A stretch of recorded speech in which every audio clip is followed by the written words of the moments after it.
Então, naturalmente, tem alguns comportamentos que precisam estar compatíveis com o biológico.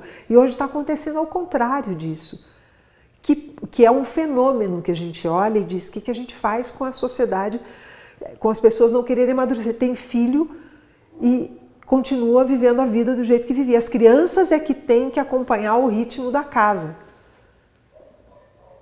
Não é construir ninho para dar acolhida para a criança. Não, a criança acompanha o ritmo da casa, a criança acompanha o ritmo dos pais. Então, isso é não querer amadurecer, não querer abrir mão. Porque amadurecer é morrer para a fase anterior, é abrir mão. Olá, eu sou Marcos Galvão e este é o Nove Luas, nosso podcast para conversar sobre a vida nas suas entrelinhas. Apesar de uma vida dedicada à produção de filmes, eu sou formado em matemática, pés no chão. E eu vou estar ao lado do meu grande amigo Júlio, formado em comunicação social, cabeça lá na lua. Para costurar nossas ideias e ligar os pontos, a minha querida Amara, psicóloga clínica há décadas. Ela forma o nosso trio para conversarmos sobre assuntos que estão no nosso dia a dia, mas que às vezes a gente não dá atenção devida. Bem-vindo ao Nove Luas, um papo sobre as entrelinhas da vida. E aí, pessoal? Oi, gente. Tudo bom? Tudo bom. Escuro, frio, o céu claro, cheio de estrela. Tá lindo. Bem-vindos à friagem. Tá bonito, mas não Bem-vindos ao quase inverno, né? Dia 20 ou 21. Você gosta do inverno? Eu prefiro o outono. O outono é a estação do ano que eu mais gosto. Eu gosto do mês de maio, porque eu gosto do céu de maio. Então, o céu de maio é o melhor. Em qualquer hora Como do diria dia, Almir Sater, né? Em qualquer hora do dia, o céu de maio é o céu mais bonito do ano para mim, né? Então, mas aí já me chegou trazendo essa bela dessa voz, né? Arnaldo Antunes está aqui conosco. E aí, gente, tudo bem? E tá de cachecol, Não primeira vou vez que me eu te vejo de adaptar. cachecol. Se eu tirar ele, eu começo a tossir. Olha, é porque esfria a garganta. Então mantém ela aquecidinha. Sabia disso? É, meu amigo. A Então, gente ficar velho tem suas a minha avó dizia que velho não podia ficar com o pé frio, com o peito frio e nem tomar sereno na cabeça. É vento nas costas. Hã? Fica em casa, então. Fica em casa. Incluímos na lista, no hall do vento nas costas. Daqui a pouco a gente vai incluir mais alguma coisa, ou seja, ficar velho, fica quieto em casa, que é a melhor coisa que você pode fazer, do jeito que você está falando. Mas e aí, meus queridos? Hoje nós vamos falar de... Hoje o tema foi pedido também, como foi o da semana passada, que foi a questão do futuro, né? Esse é amadurecer. A pessoa me pediu assim, vocês podiam falar sobre amadurecer. Para que serve? Para que serve? Para que serve amadurecer? Eu te pergunto, Mara, para que serve amadurecer? Eu gostei muito da proposta do tema, muito. Eu entendo que amadurecer serve para a gente ficar mais... Ficar na tensão certa para as mordidas da vida. Nem duro demais, para as mordidas da vida. Nem duro demais, como quando a gente é muito imaturo, a gente fica muito duro. E aí quando a vida vem com as mordidas, e mordida não precisa ser coisa ruim, tá? Porque tem mordidinha que é uma delícia, vamos combinar. Né? Então, não obrigatoriamente seja ruim, mas quando vem a mordida, a gente sente muito porque está muito endurecido, muito imaturo. Né?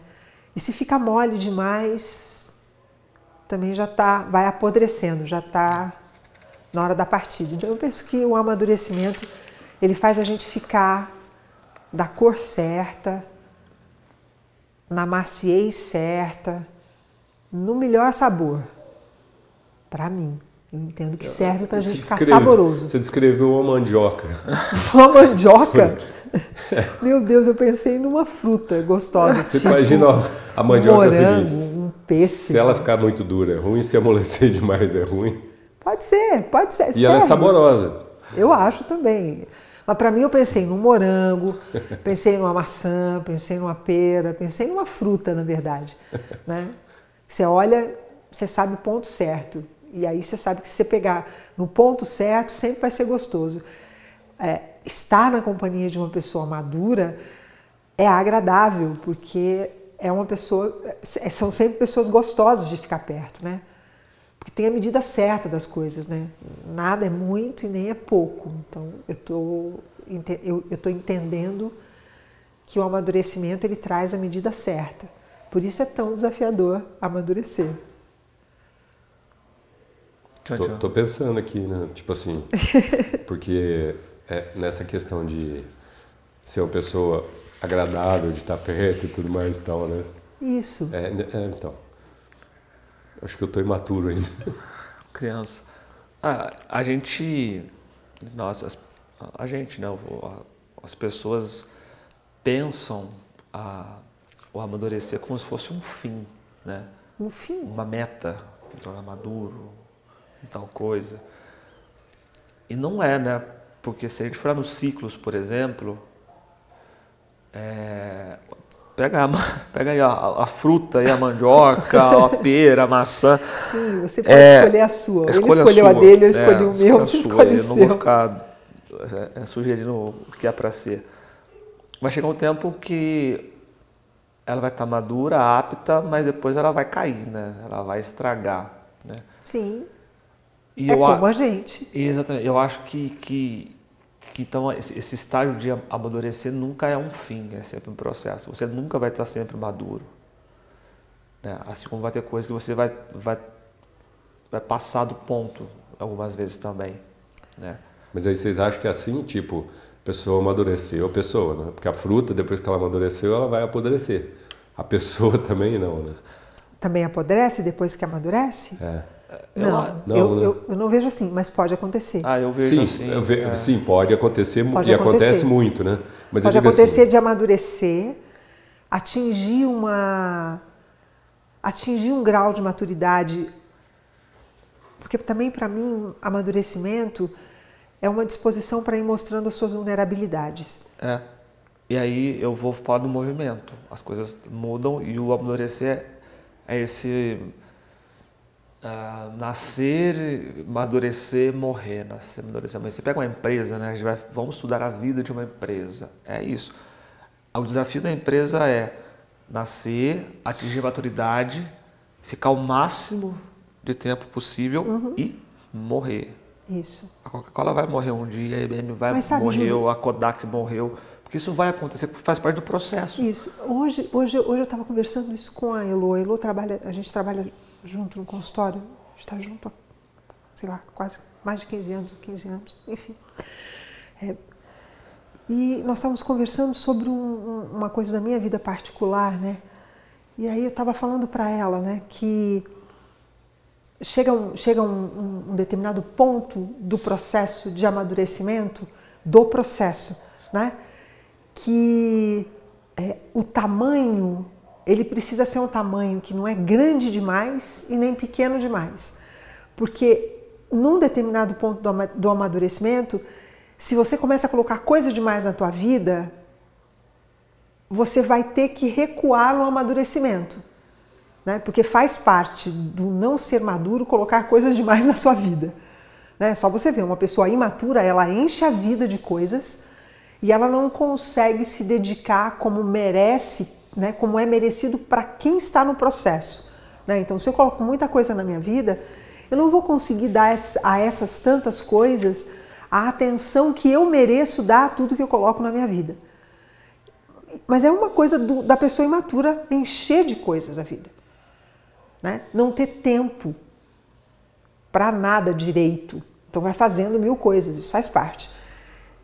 E colocar coisas de menos é o risco do amadurecer, chegar num determinado ponto e começar a apodrecer. Porque você deixa de usar a sua força.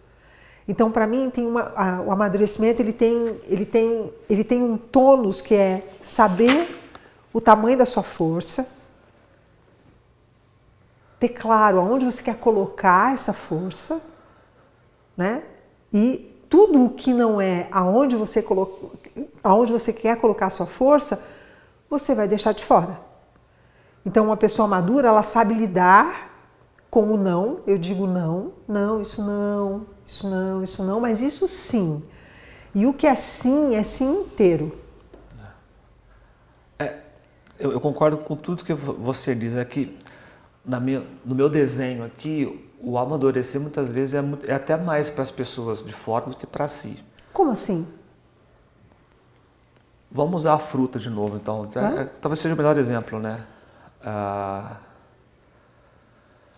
Quando ela está madura, é preciso que alguém venha, acolha e saboreie essa fruta. De algum jeito, entendi agora o que você quis dizer. Bonito. Então, quando você fala assim, essa força, tudo bem, mas tem o tempo para você usar também, porque vai ter uma hora que vai ter passado do ponto aí, você vai querer ter uma outra fruta para experimentar, sabe? Então, a gente falou sobre sabedoria alguns episódios aí, né, atrás, e eu acho que é um pouco dessas forças, assim, você amadurece, e a sabedoria é você saber o ponto que você está. Isso. Esse é meu ponto, as pessoas te saboreiam, você saboreia o processo, e esse ponto da manhã, daqui 2 meses, é outro já. Então, você morre para esse ponto, e a sabedoria é você saber qual é a fruta da estação. Eu penso que a sabedoria,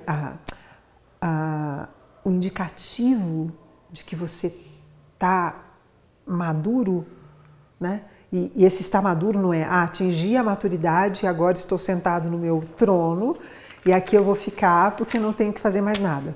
Mas o ponto de cada parte do caminho do processo de amadurecer, como é que eu sei dele, né? Eu sei dele quando eu abri mão do anterior, né? Quando eu mesma, que estou vivendo o processo, peguei a minha vida anterior e deixei para lá, né? Então, ela não me cabe mais. É isso, né? É isso. E aí, junto com ela, com tudo que estava nela, que não me cabe mais, também vão pessoas, E é por isso que, para mim, amadurecer é mostrar as minhas vulnerabilidades, né? Porque cada vez que eu reconheço vulnerabilidades minhas, todas as pessoas que estavam comigo, quando eu não reconhecia aquelas vulnerabilidades, todo o contexto geográfico, muitas vezes, não vai mais me caber, né? Não vai mais me caber, então eu vou realmente precisar deixar. Vai todo mundo? Não, porque algumas pessoas caminham junto, né? Algumas pessoas estão juntas no processo de amadurecimento, mas normalmente são muito poucas, né? E é por isso que, periodicamente, a gente renova todo o contexto, se você vem amadurecendo. Tudo aquilo que permanece por muito tempo enrijece, né? Exato. Ou apodrece. A fruta bonita, para sempre, é a fruta de cera, que fica lá linda e estática, mas ela vai ser de cera e ela nem é bonita, sempre, né? Porque até se ela ficar tomando muito sol, ela perde a cor. Eu gosto da ideia da fruta da estação, porque às vezes você vai estar numa fase tua, que é mais fria, uma fase tua que é mais quentinha, uma fase tua que você está mais fluida, uma fase tua. E aí, a depender da situação, do momento, do teu contexto, da tua vivência, do que te cerca, você é a fruta desse tempo que está passando. A gente não deixa de ser sempre uma negociação interna, vamos dizer assim, do interno com o externo, dentro da que a gente sempre fala dessa nossa espinha dorsal, e o que você tem de substrato para se alimentar e poder estar apto para ser saboreado. Você, no teu processo de amadurecimento, você entende que é uma negociação interna e externa? Eu penso que sim. Tá. Eu acho que são os meus desejos, com o tempo. São várias variáveis que eu vou pegando, vou equalizando aqui dentro, né? E aí isso vai me mostrando o quanto eu preciso de mais. Eu não sei dizer como que funciona a seiva do negócio, né? Eu preciso de mais seiva, mais sol, e aí isso vai me preparando para que na época certa eu esteja pronto para tal coisa. Eu vou fazer uma ousadia agora, né? Maturidade, respondendo a pergunta da pessoa que sugeriu o tema, né? Para que serve? A maturidade serve para a gente aprender a ser feliz. Pode ser. Né? Aprender a ser feliz. E para aprender a ser feliz, você realmente vai ter que aprender a lidar com esse ajuste fino entre aquilo que você quer, aquilo que precisa morrer, né? E também isso que o que a gente chama de desejo, né? Se é um desejo que está renovado, ou se não está verde ainda, você fica ansioso para criar algo. Ou também já não está quase que podre, de tão antigo, por repetição, né? Muitas vezes a gente se mantém dizendo que quer as mesmas coisas de sempre. E isso é sinal de imaturidade, porque se o desejo não se renova, se nós somos seres de desejo, se o desejo não se renova, é sinal de que nós não amadurecemos, porque aquele desejo ainda está vigorando ali. Então, tudo que orbita em torno do desejo continua sendo a mesma coisa para aquele desejo permanecer o mesmo de um ano para o outro, de 5 anos, de 10 anos. Eu continuo querendo a mesma coisa. E aí que eu acho que quando eu falo de tempo e desejo, essa negociação interna. Eu estava ouvindo um podcast de uma psicóloga chamada Alana, eu estou anotando o nome dela, Alana Anijar. Muito legal, uma voz muito doce, assim, gostoso ouvi-la, um enredo gostoso. E ela fala que no consultório dela, ela é jovem, ela tem atendido muitas pessoas de 20 a 30 anos e que não se sentem adultos. Muito comum. Essa é a frase que ela falou. Eles não se sentem adultos, eles têm às vezes responsabilidades de adultos, eles pagam os boletos, que é algo de adulto, mas eles não se sentem adultos. E aí ela começou a tentar entender o porquê disso, e aí ela começa a falar de comportamentos infantilizados, ela fala sobre isso, ela fala sobre uma baixa estima, porque a pessoa com baixa estima precisa de validação, e muitas vezes essa validação é uma validação quase que paternal ainda que ela tem que ter para funcionar, então ela está parada nesse tempo, né? E aí, às vezes é uma disfunção, e aí eu até me identifiquei um pouco nisso. Eu me lembro de uma conversa que nós tivemos há muito tempo, em que ela se projeta com 25 anos ser mãe, com 30 anos ser dona do seu próprio negócio, com 35 anos ter um mestrado, com 40 anos ter a casa própria, e na dinâmica da sociedade moderna, onde isso já não é, né, tão um padrão que ela herdou dos pais, muitas vezes, baby boomers e tudo mais, ela tem a idealização diferente da realização. Então ela não consegue, nesse tempo, espaço do desejo de tempo, se adequar ou se autoaceitar, e aí ela fica travada nesse processo de não amadurecimento, ou de se achar infantil demais, por mais que o mundo esteja aí. Você quer ver uma coisa que tem me chamado a atenção? Nos últimos 20 anos, né? E nesses últimos 10 anos, isso é uma coisa que está acontecendo demais. Você vê homens que deveriam estar maduros, então por isso eu iria dizer homens maduros, 45, 50 anos, às vezes até um pouco mais, se vestindo como um garoto de 15, de 13, de 12. Então, se você olhar de costas, andando na rua, isso se mistura. O vocabulário, o linguajar se equivale, né? Há 2 gerações atrás era muito definido alguém que estava maduro, de alguém estereotipado, quase. Eu não vejo como estereotipado, mas como simbolizado, né? Porque a embalagem condizia com o conteúdo. Porque vestir aquela embalagem, colocar aquela roupa, e eu estava conversando isso com um amigo sexta-feira sobre isso, ele dizendo que o pai dele só saía para trabalhar de paletó, né? E nós temos a mesma idade, eu e esse amigo, ele dizendo, eu adoraria, porque eu falei, nossa, eu acho lindo, porque eu estava comentando dos homens em Roma, como se vestem bem, né? Os cortes dos paletós, que coisa incrível, eu fiquei impressionada com aquilo, corte das calças, eu fiquei, meu Deus, estilo, né?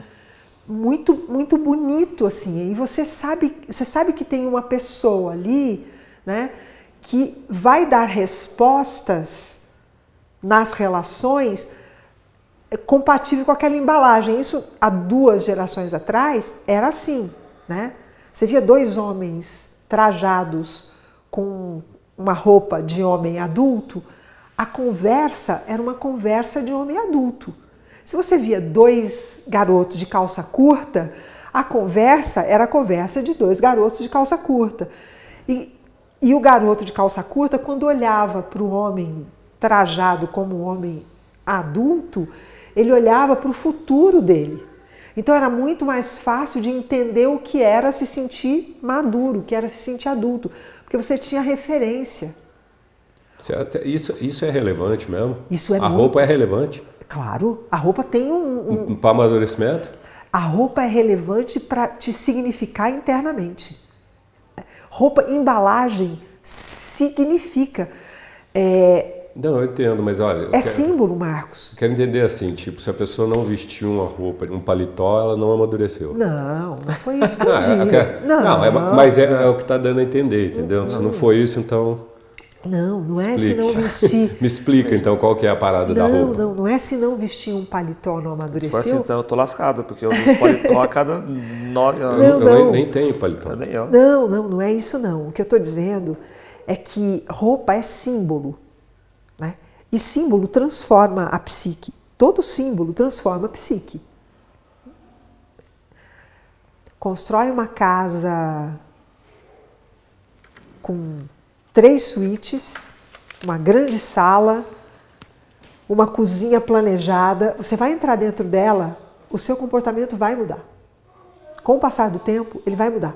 Se você se relaciona com uma pessoa que tem um determinado estereotipo, como o Marcos falou, né, dando o nome de estereotipo, que eu não gosto desse nome, mas se você ficar convivendo muito, e se essa relação vai fazer com que você se transforme. A mesma coisa acontece com uma roupa. A roupa que você veste te transforma. Com o passar do tempo, ela vai te transformar. Não é à toa que nas culturas antigas, a roupa é rito de passagem. A gente perdeu o rito de passagem de amadurecimento. Era aí que eu queria chegar. A gente perdeu. A gente não tem mais rito de passagem de amadurecimento. Nem para as mulheres ainda tem um pouco, mas é uma coisa muito superficial.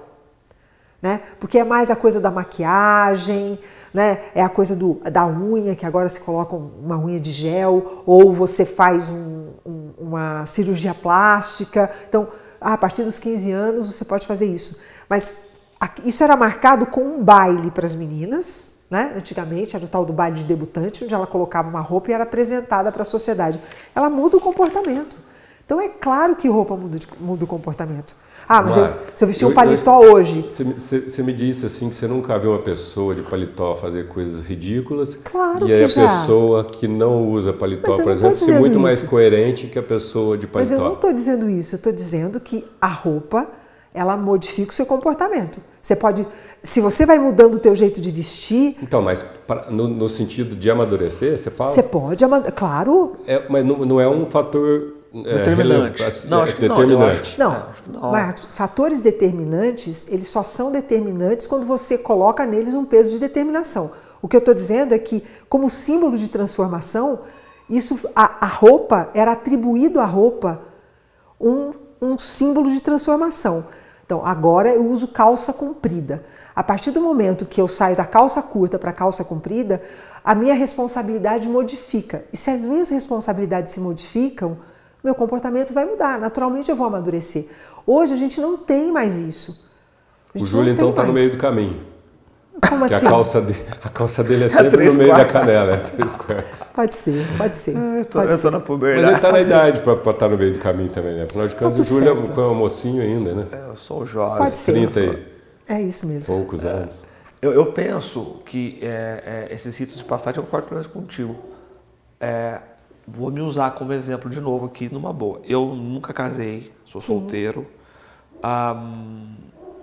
Não sou pai, não tenho um filho. Acho que esses dois eventos na vida de uma pessoa, e eu estou de novo usando como referência o podcast da psicóloga, da Alana,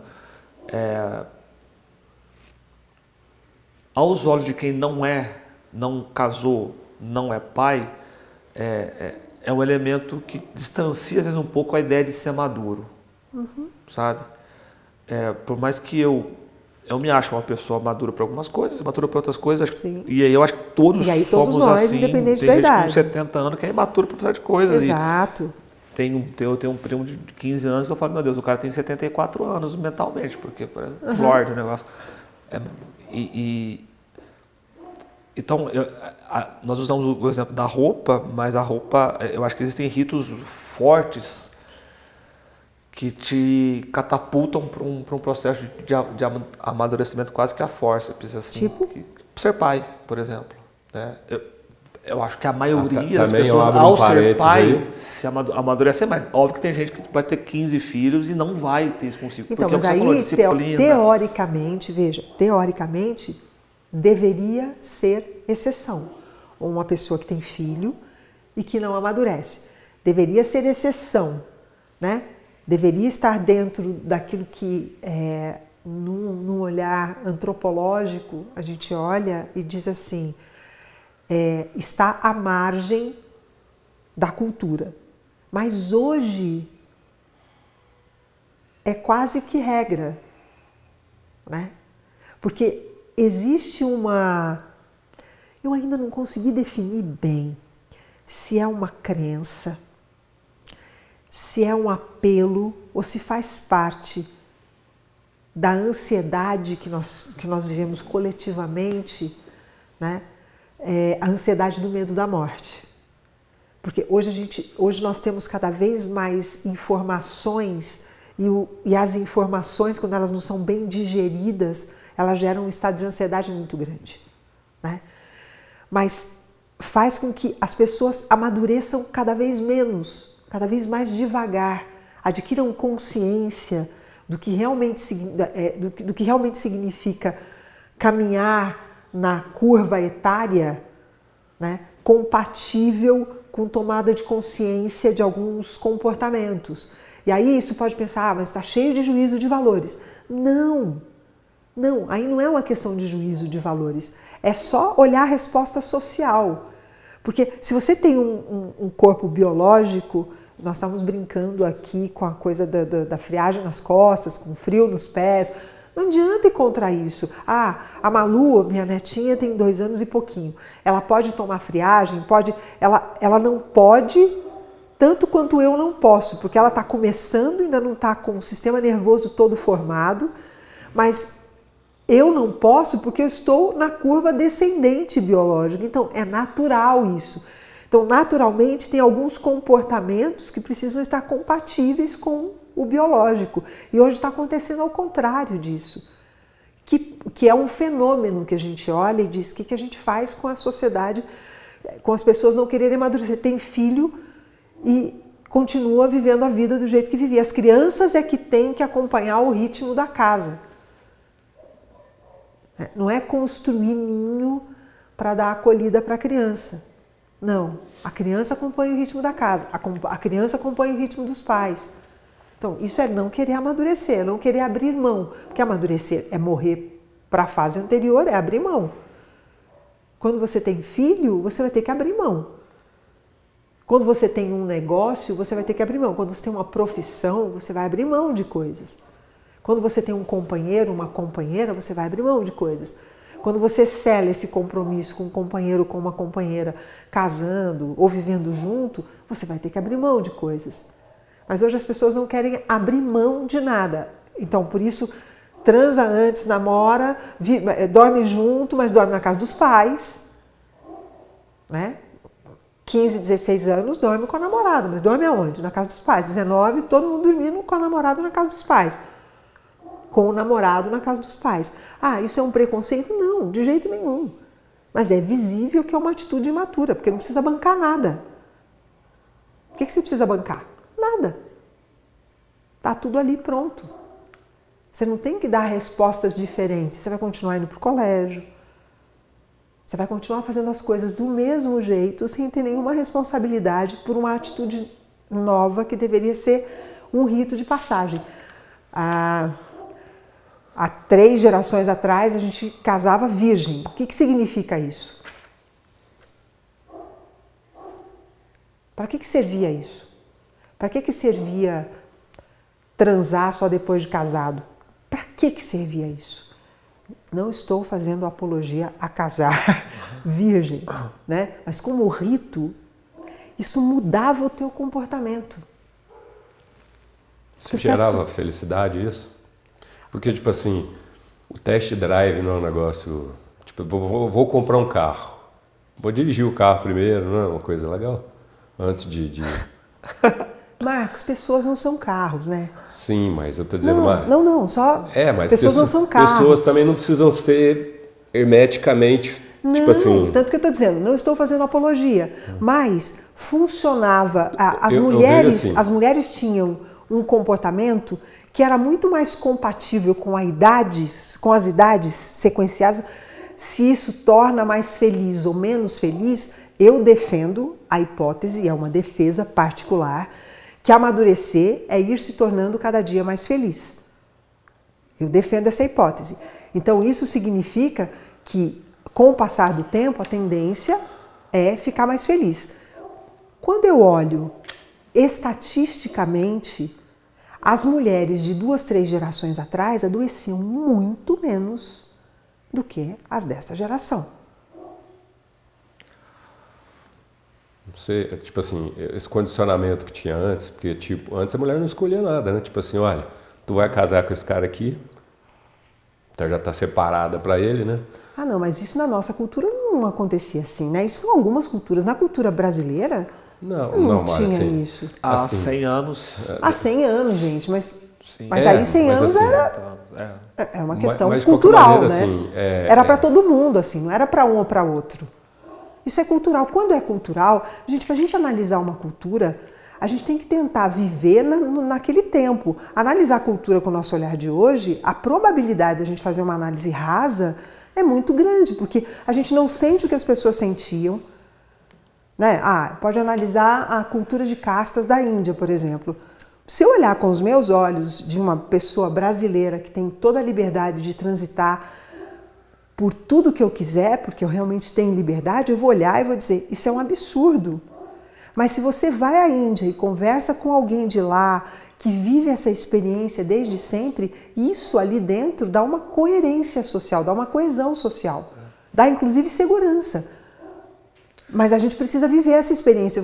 Eu não tenho como avaliar isso porque eu nunca vivi. O que eu posso fazer, por exemplo, tem um rapaz aqui que ele viveu na Índia há muito tempo, ele tem uma escola de yoga, já não me lembro o nome dele. Ele veio de lá com um namorado, um indiano. E esse menino aqui, ele adoeceu emocionalmente, ele ficou muito doente, porque a cultura é muito diferente da dele. Num primeiro momento, ele gostou demais da forma como ele via todo mundo transitando em diferentes esferas. Mas depois, na leitura dele, eu sei porque eu conversei com ele, na leitura dele, ele começou a achar tudo tão absurdo e ele começou a ver as dores que nós sentíamos, as dores sociais que nós tínhamos e que ele não tinha vivendo numa cultura completamente diferente da nossa. Então, o fato é, do ponto de vista da maturidade, se a gente olha para os ritos de passagem, rito de passagem marca ponto de amadurecimento. E isso favorece a estrutura psíquica demais. O tipo de desequilíbrio psíquico que tem uma pessoa que foi seguindo os ritos de passagem é muito mais fácil de lidar do que quando você não segue os ritos de passagem. Acho que o meu ponto, e talvez o Marcos e eu, até eu vou me colocar nessa, a gente está tendo um pouco de dificuldade de entender ou concordar quando você falou da roupa, é que na verdade, ao mesmo tempo que eu falo do casamento, do ser pai, e algo que eu não vivenciei ainda, isso não me faz imaturo, do meu ponto de vista, mas é até a sabedoria de você, no decorrer da tua jornada, entender aonde aconteceram ritos para você. Tá, me dá um exemplo, traz uma coisa que fica mais fácil. A morte fácil. Da minha mãe. Tá. Para mim é um ponto de mudança na minha mentalidade, na minha forma de ver o mundo, na minha forma de olhar a perspectiva de vários ângulos. Na comunicação a gente chama de análise transacional, não sei se... Sim, eu conheço. Né? Filho para filho, filho para pai, adulto para adulto, né? Como vai ser o discurso da tua comunicação. Então eu vejo nesse fato, que é um fato meu, com 26 anos, como rito de passagem. Eu tenho talvez o bom senso de sacar isso, né? Talvez se eu vir a casar um dia, vai ser um segundo, um terceiro, um 15º rito de passagem. E se você não viver isso, não vai ser um rito de passagem para você. Não vai ser. Não vai ser um ponto. Mas isso não quer dizer que eu vou ser imaturo, uma pessoa imatura, porque eu não casei e não tive filhos. Não, de jeito nenhum. Então acho que esse é o ponto. A sabedoria está em você reconhecer pontos da tua vida que foram importantes o suficiente para te transformar, te jogar para esse novo universo. Não necessariamente a roupa, nem o casamento, ou nem o pai, ou nessas coisas. Não necessariamente, mas eu vou jogar uma bomba agora. Quando você tem um filho, você tem a oportunidade de amadurecer em determinados aspectos que, se você não tem, a probabilidade de você amadurecer neles é pequena. Ah, não, concordo contigo. Pequena, não vou nem discutir né? isso. Então, se você não se casou, você deixa de ter oportunidade de amadurecer em determinados aspectos que você não vai ter nem compreensão de por onde passa. Concordo plenamente com nem isso também. Nem compreensão. Não. Assim como a pessoa que casou tem determinadas coisas que ela não vai entender também, porque ela, a partir do momento que ela casa, ela escolhe um caminho e ela vai, a partir daquele caminho, ela fecha para algumas coisas que já não... Me traz exemplos por exemplo, concretos. Exemplo concreto. Uma pessoa que casou, ela eventualmente não... abraçou aquela experiência de família e ficar fechado naquele ambiente familiar ali, eventualmente. Porque também eu conheço pessoas que casaram e que não amadureceram, zero amadurecimento. Sim. Tipo assim... Tem a oportunidade, passa pelo rito e não usa o rito. Aí, ok. Então, tô dizendo assim, é que para mim nada é assim tão contundente. Eu acho que as coisas todas têm um lugarzinho, tudo tem uma nuance. Então, tipo assim, eu posso dizer que o Júlio, pelo que eu conheço dele, ele é muito mais maduro do que centenas de amigos meus casados, com filhos Mas a experiência de ter uma esposa e de ter uma família... Sim, mas ter uma esposa e uma família não é uma condicional para amadurecer. Marcos, tem coisas na experiência de um casamento que só um casamento dá. Sim, mas não necessariamente isso quer dizer que a pessoa, então, se ela não casar, ela não amadurece. Ela não chega no ponto de amadurecer. Não. Eu não estou afirmando isso. Eu estou dizendo que o amadurecimento que um casamento traz, a qualidade do amadurecimento que um casamento traz, se você não viver essa experiência, você não consegue esta qualidade em outras relações, a menos que seja uma relação de compromisso dessa ordem. Não precisa casar, botar roupa aí na igreja, o padre... Não, eu, por exemplo, eu não casei. Então, tipo assim, eu tenho experiências que eu vivi que os meus amigos casados não viveram. Isso. Porque não tiveram a oportunidade de fazer isso. Mas o fato de ter casado não tira a oportunidade de viver algumas coisas que você vive sem estar casado. Sim, mas... Mas você, por não ter nunca se casado, não tem a menor ideia do que é a experiência de estar casado. É isso que eu estou querendo dizer. São experiências diferentes, com amadurecimentos em pontos da vida diferentes. Isso, exatamente. Você amadurece em aspectos diferentes. Porque senão dá a impressão de que se a pessoa não casar, ela não amadurecer, ela não vai amadurecer. Não. Então, tipo assim, é o que eu estou dizendo. Porque são vários os caminhos do amadurecimento. Não, são vários tipos de amadurecimento que os caminhos oferecem. O caminho do amadurecimento pela via do casamento é um. O caminho do amadurecimento pela via do viver sozinho, tomar conta da própria vida, sozinho, a vida toda, é outro. São experiências e os dois são válidos. São caminhos diferentes de amadurecimento. Não tem um caminho que é certo e um caminho que é errado. E acho que aí está a coerência da coisa, porque tem gente que às vezes casa e vai saber lá na frente que não queria ter casado. Né? Isso. E aí você teve a oportunidade de casar e não amadureceu porque às vezes você foi para um caminho que não era isso. Pode ser que esse essa não tenha sido o seu caminho, exato. Que é o que você falou da coluna lá, do eixo. Desculpa, gente. Mas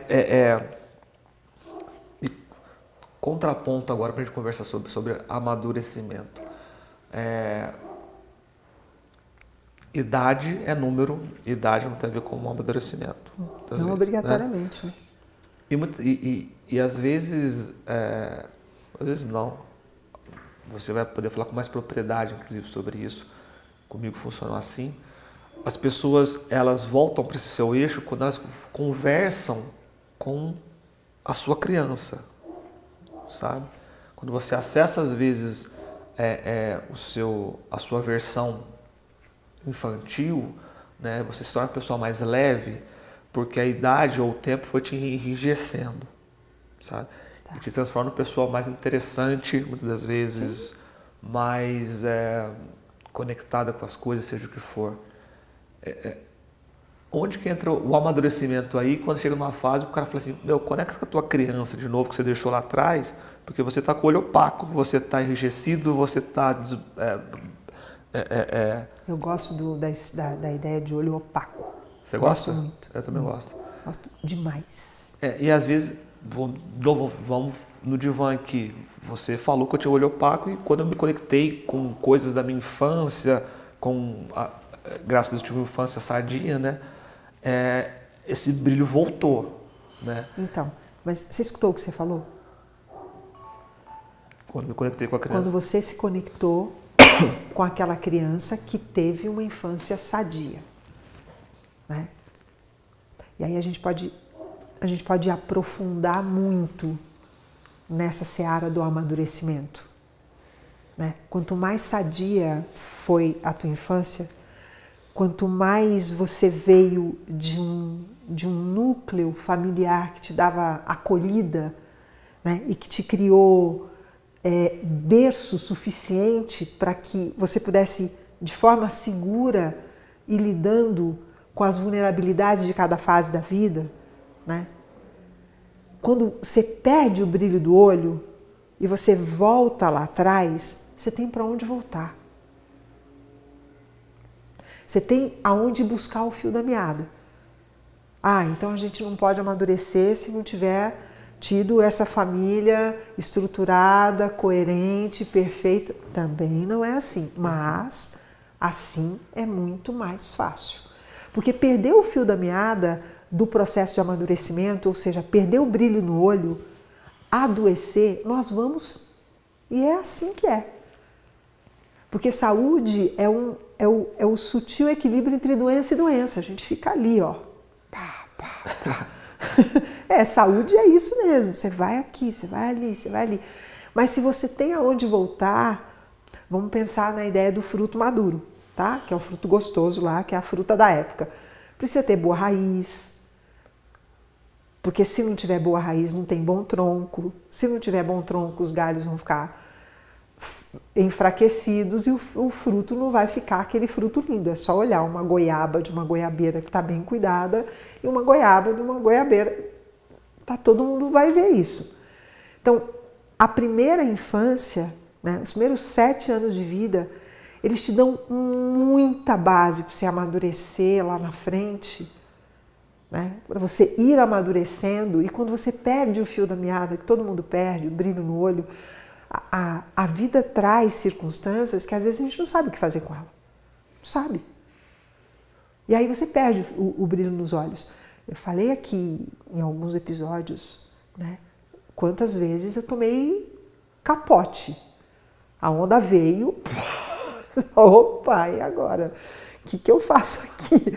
Como que eu vou sair desse capote agora? Eu não sei, não estou nem vendo nada aqui. Né? Mas o que cura...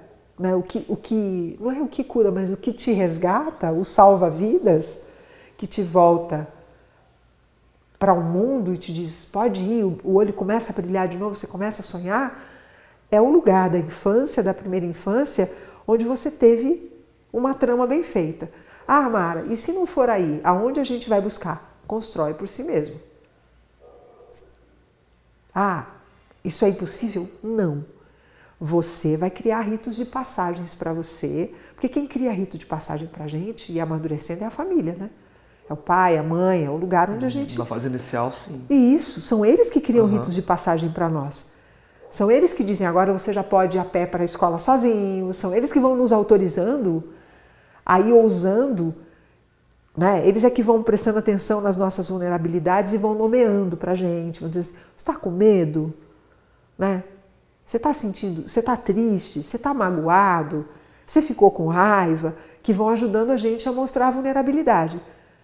Quando a gente não tem essa sorte, eu vou botar sorte no nome disso, pode, vocês dão o nome que vocês quiserem. Quando a gente não essa tem graça. Quando a gente não tem essa graça, amadurecer fica muito difícil, porque não tem como amadurecer sem nomear sentimento. Porque só nomeando o sentimento eu faço ritos de passagem. Porque eu nomeio e encontro caminhos mais saudáveis para lidar com isso. Nomeio e encontro caminho mais saudável para lidar com aquilo. Nomeio e encontro caminho mais saudável. E é só por isso que algumas qualidades de relação dão mais oportunidades para a gente nomear determinados sentimentos. Numa relação como num casamento, a nossa liberdade ela vai ser negociada. Vivendo como eu vivo hoje, como você vive hoje, a gente não tem que negociar a liberdade com ninguém. Com quem eu negocio a minha liberdade? Comigo. Ah, negocio com a minha neta, negocio com a minha filha, mas nem se compara com a negociação que é necessário fazer numa relação homem-mulher, no meu caso. Né? Eu sei que é assim porque eu já fui casada. Mas o que se vive com essa negociação, a maturidade que você tem, tendo que fazer essa negociação, isso se expressa em todas as outras negociações que você vai fazer na sua vida. Em qualquer relacionamento, você negocia a liberdade. Então, é aprendendo a nomear essas coisas que eu vou poder retomar o meu brilho nos olhos. Lá, a primeira infância é o lugar disso. Se eu vi relação sadia entre os meus pais, talvez poucos de nós tenham visto isso, né? Poucos de nós. Mas a gente tem pessoas que têm a graça de viver numa família. Isso não significa que papai e mamãe estão sempre de beijo e abraço, não. Mas que tem uma alegria, que você percebe que tem um prazer de um conviver com o outro, né? Isso ajuda a gente a ir dando nome. Nossa, então é assim que é isso quando fica grande? Ah, então isso eu quero. Deixa eu procurar isso. Aí eu vou procurando. Se eu não tive, eu não quero isso. Aí eu não vou nem procurar. Aí o meu olho vai ficando opaco para determinadas facetas da vida. Então, assim, eu dei esse exemplo e fiz essa ponderação porque a sensação que se dá às vezes quando falei em amadurecimento é um distanciamento do infantil ou da criança, né? E pelo contrário, é um saber lidar muito bem com isso, é buscar a fonte, reinventar ou refazer e a partir do contexto que você está, você usar isso a favor pro novo. Eu vou bater numa, sabe aquela coisa chatinha, blém, blém, blém, blém, blém, vou bater numa tecla, porque eu acho que corrobora com isso que você está dizendo, né? Quando a gente olha uma criança sadia, ela diz quando ela está com medo, ela diz quando ela está feliz, ela diz quando ela está com sono, ela diz quando ela está com fome, ela diz quando ela está com raiva. Estou com raiva, estou triste, né? Ela mostra todas as vulnerabilidades dela, porque ela tem segurança. Essa criança que teve a possibilidade de viver num ambiente onde ela pode mostrar a vulnerabilidade e não vai ser criticada, não vai ser tolhida ou gozada. Ah, medo de escuro? Que isso? Onde já se viu criança ter medo de escuro? Ah, fala sério, você está com medo? Não, está com raivinha, Uhum. Quando não teve isso, né, quando teve esse lugar onde foi aceita a vulnerabilidade, essa criança vai com a gente, a um menino, a um moleque, né, brincando sempre no meu coração, não é brincando a palavra. Toda vez que o adulto balança, ele vem para me dar a mão. Ele fala de coisas bonitas que eu acredito que não deixarão de existir. Né? E essa música é um processo de amadurecimento. Eu só amadureço quando eu tenho essa criança dentro de mim. Eu vou amadurecendo e vou ficando cada vez mais gostoso, cada vez mais fácil, cada vez mais agradável a minha companhia. Mas quando essa criança não foi essa criança, foi uma criança tolhida, foi uma criança que foi gozada das suas vulnerabilidades, quando ela apanhou por suas vulnerabilidades, ela vai levar tudo isso. Como é que vai amadurecer? Como que vai ser agradável? Aí vai ser ao contrário. Quanto mais a idade cronológica vai avançando, quanto mais as vicissitudes físicas vão se manifestando, mais dura, mais crítica, mais ácida essa pessoa vai ficando. Mais difícil de... Amarga. Boa palavra, a barganha.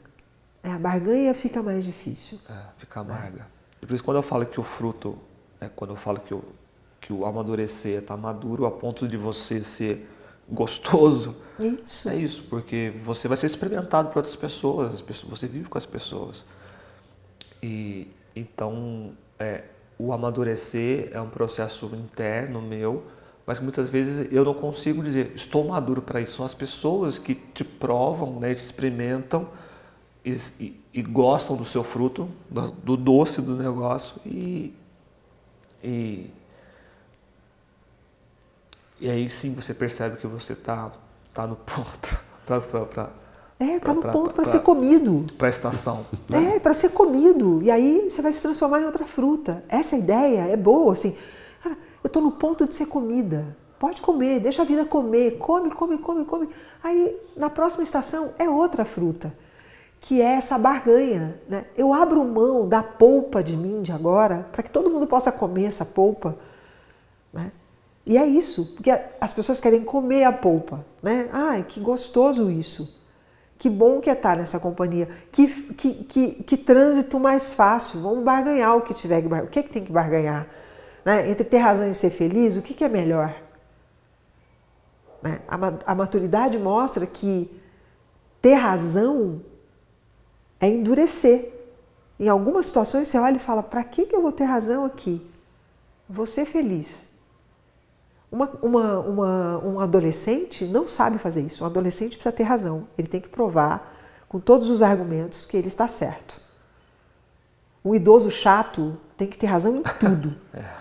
Que não amadureceu, tem que ter razão em tudo. Você fala, toda hora vai ter que ter razão. E aí a pessoa sofre, né? Porque é sofrido. Porque as vísceras já estão ficando moles. Se nem com as vísceras ficando mole, você não amolece, né? Você não amolece a alma, você não ilumina a alma, né? Você não deixa a beleza tomar conta de você, né? Você precisa se cercar de seguranças para não perder aquela forma. Então, amadurecer é a disposição de perder a forma. Eu vou sempre mudando de forma, eu vou mudar a minha forma, muda a roupa, muda a forma, muda o cabelo, muda a fala, né? Muda. Né? E aí cabem todos os elementos simbólicos que podem servir de rito de passagem para você mudar.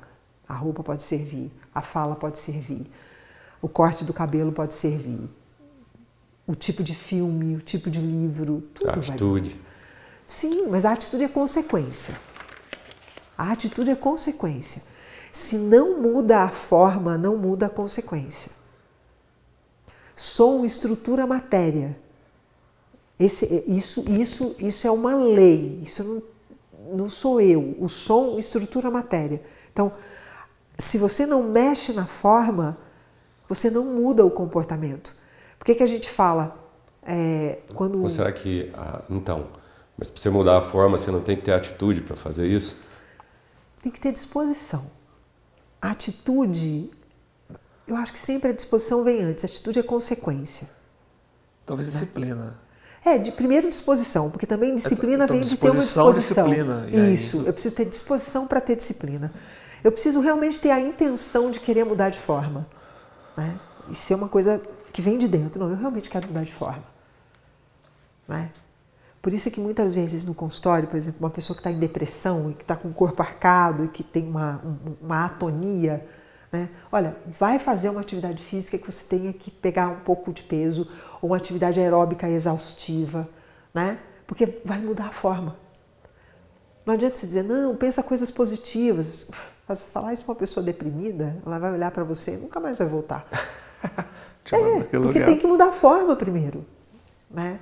A gente diz, olha, não usa preto, muda de cor, coloca um outro tipo de roupa, você está vendo? Olha, vou te sugerir, põe uma roupa assim, uma roupa assim, modifica, a pessoa vai olhar no espelho, mudou.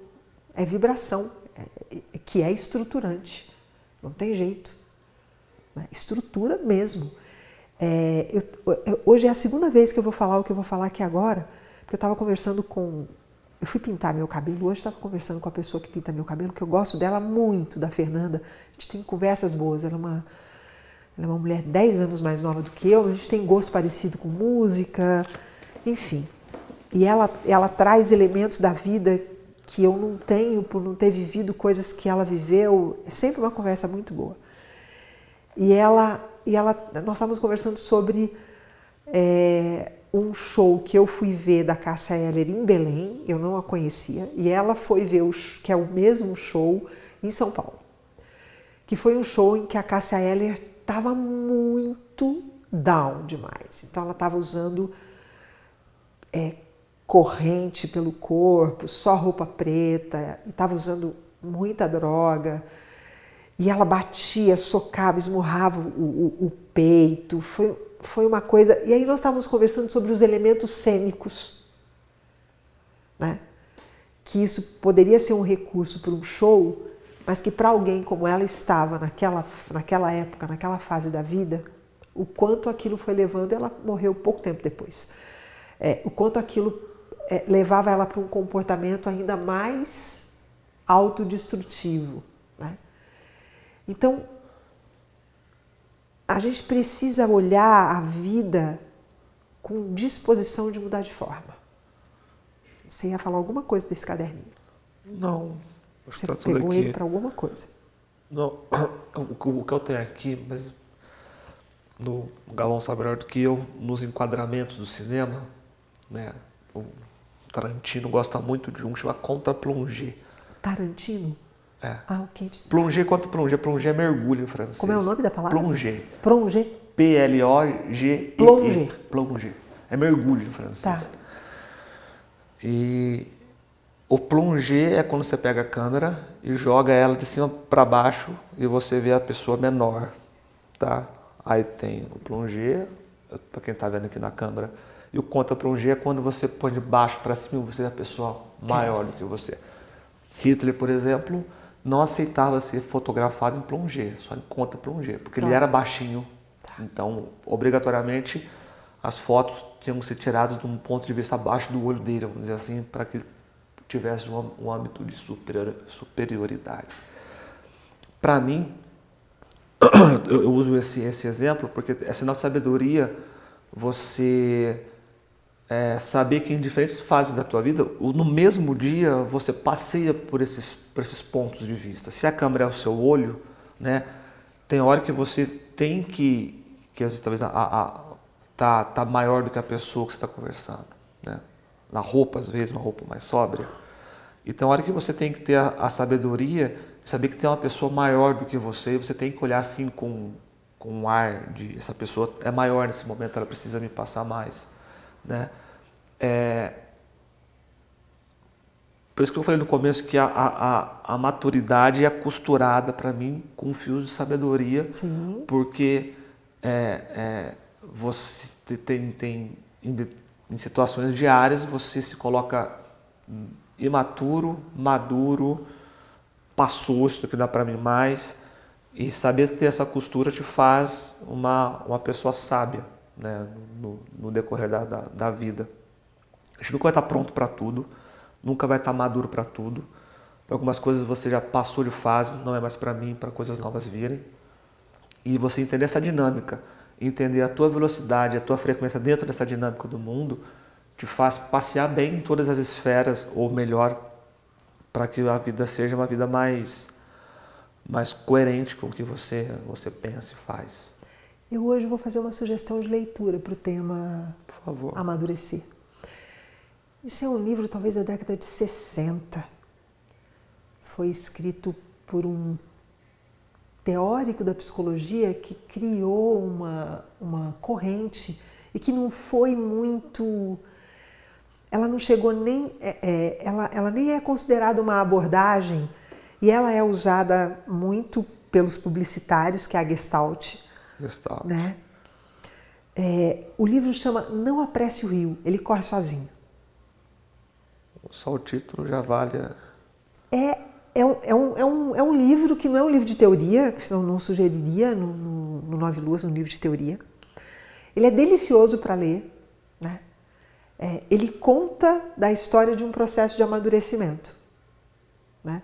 Como que se abre e fecha gestaltes, porque se você não fecha determinadas gestaltes, né, ciclos precisam ser fechados para que você realmente possa abrir mão e deixar morrer coisas, né? E esse é um livro lindo, que fala exatamente isso.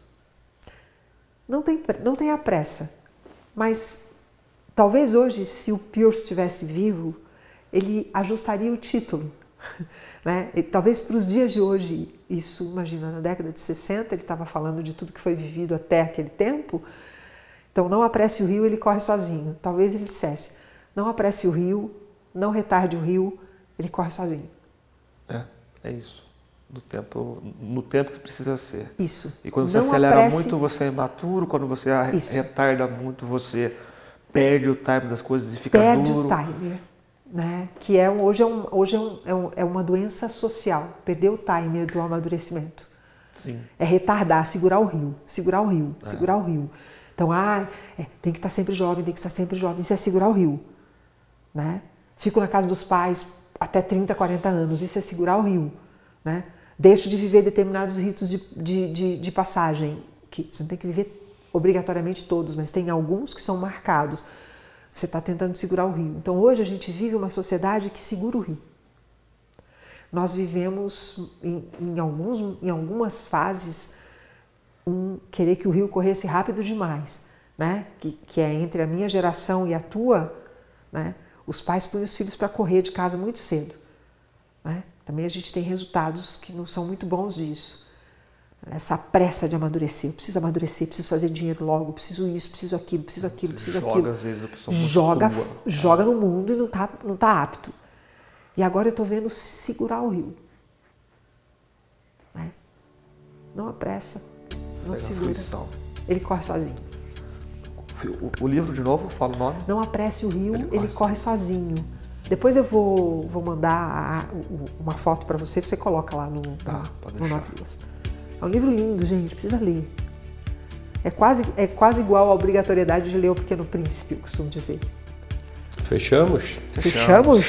Beleza. Saímos mais maduros dessa... Ou não, né? Tá bom, então. Tchau, gente. Beijo para todo mundo. Um abraço. Beijo Bom para descanso. todos. Tchau, tchau. Agasalhe-se, o frio vai chegar com força. Ai, que tristeza.